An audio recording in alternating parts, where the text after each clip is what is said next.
¿Qué tal, familia? Me da muchísimo gusto hoy en esta mañana continuar con ustedes y estamos y seguimos con este tema tan maravilloso, el Espíritu Santo, la llenura del Espíritu en nosotros.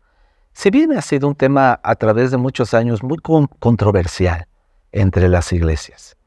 Algunos pensamos que las manifestaciones tienen que ser de una manera, porque si no tienes ese tipo de manifestaciones, realmente tú no tienes el Espíritu Santo. Recuerdo que una de mis grandes batallas en mi relación con el Espíritu Santo es que cuando yo recibí el Espíritu Santo fue una experiencia tan maravillosa. Fue personal, fue en mi cuarto. Yo recuerdo que había sido ministrado muchas veces en público y no pasaba nada y de repente yo me frustraba y a veces me condenaba.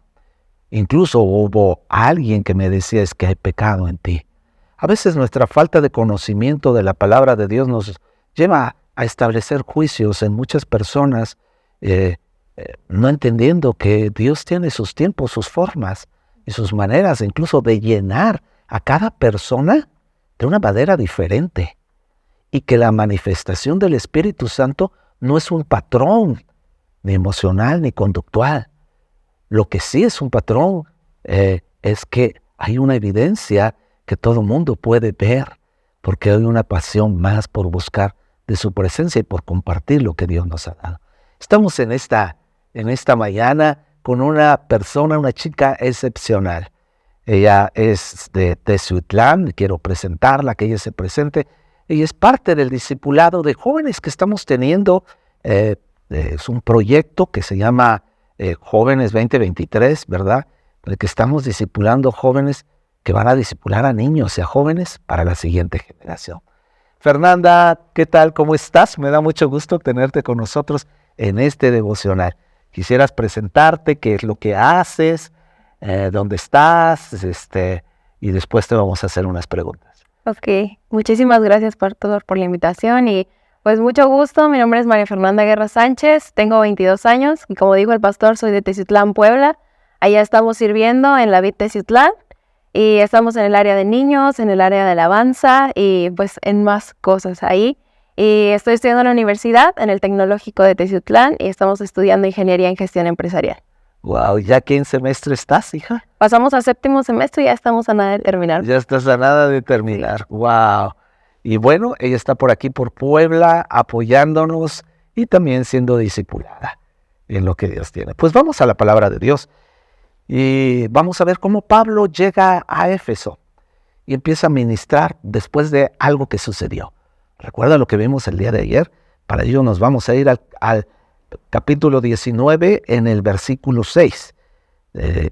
Dice que después, cuando Pablo les impuso las manos, el Espíritu Santo descendió sobre ellos. Recuerde dónde está Pablo. Está en Éfeso, les está preguntando si conocen al Espíritu Santo. Ellos les dicen, ¿quién es? Ni sabemos quién es el Espíritu Santo. El día de ayer hablamos del proceso del arrepentimiento, del recibimiento de Jesús como nuestro Señor y Salvador personal, de nuestra reconciliación con el Padre y de nuestra llenura del Espíritu Santo. Todo un proceso completo en nuestra comunión con Dios. Eso me encanta.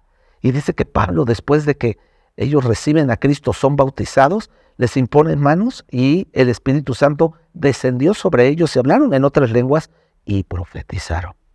Había unos 12 hombres en total.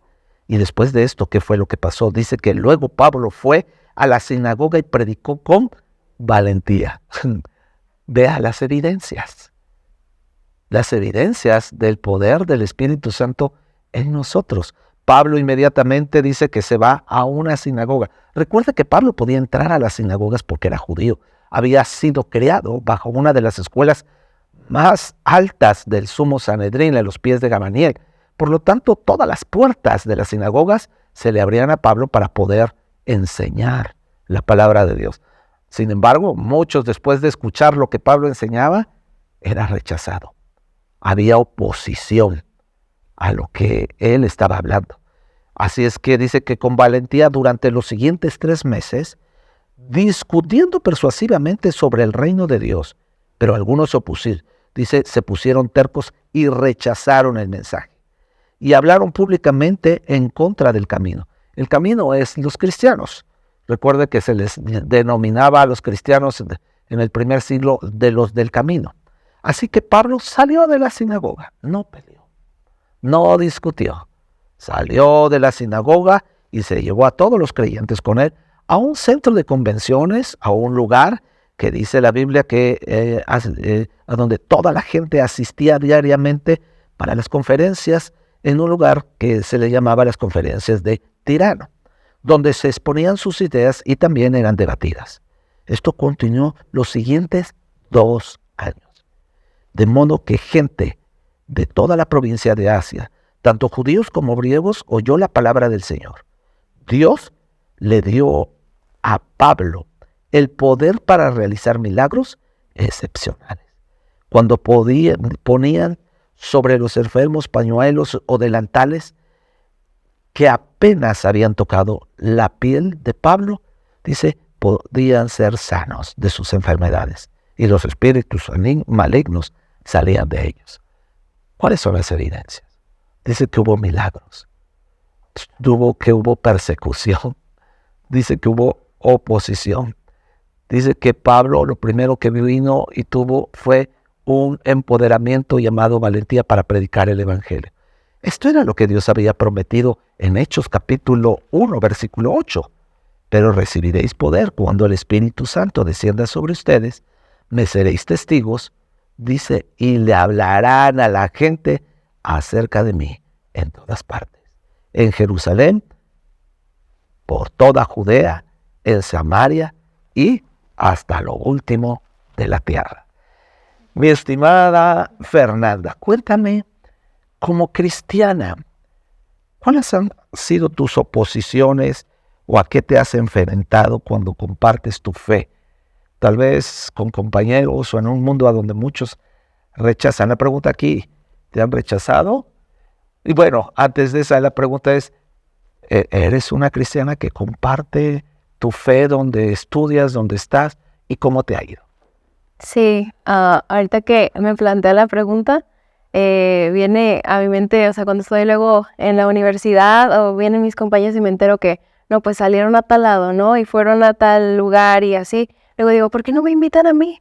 Y así Dios conoce mis pensamientos y siempre tenemos como que esta comunicación entre él y yo y al otro día llegan y no, pues fuimos a tal lado y se me quedan viendo y me dicen, pero o sea, quisiéramos que estuvieras ahí, pero sabemos que tú no tomas, que tú no fumas, que sabemos en lo que tú crees y sabemos tus principios y por eso, o sea, no es que te excluyamos, quisiéramos que estuvieras ahí, pero sabemos quién eres. Entonces, yo creo que el tener al Espíritu Santo en tu vida te lleva a tener los frutos.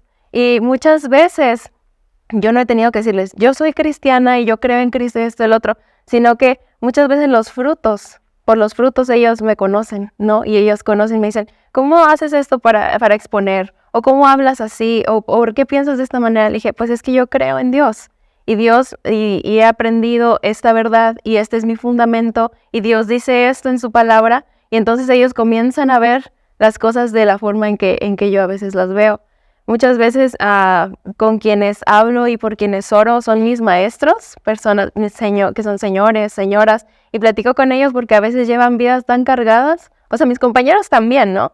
Pero ellos viven diferentes situaciones. Le digo, maestra, tranquila, descansa en Dios, me deja orar por usted y hablo con ellas. Tengo una maestra que tuvo cáncer y estaba peleando una batalla muy fuerte y yo le dije, maestra, tómese de Dios, tómese de la mano de Dios y yo le mandaba todo el tiempo alabanzas y yo, maestra, su fortaleza está en Dios y el Espíritu Santo y yo comenzaba a hablarle y un día ella me avisa, Fernanda, ganamos la batalla.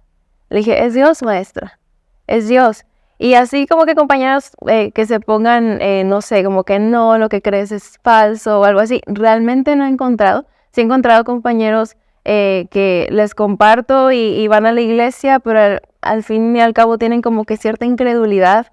Pero pues yo sigo orando por ellos en todo tiempo. Gracias, Fernanda. Una de las grandes evidencias del Espíritu Santo en nosotros son los frutos. Los frutos del Espíritu Santo establecidos en el libro de Gálatas. Y creo que uno de los grandes frutos es el poder de Dios en nosotros para testificar hasta lo último de la tierra. Que tenga una excelente mañana. Que Dios los bendiga.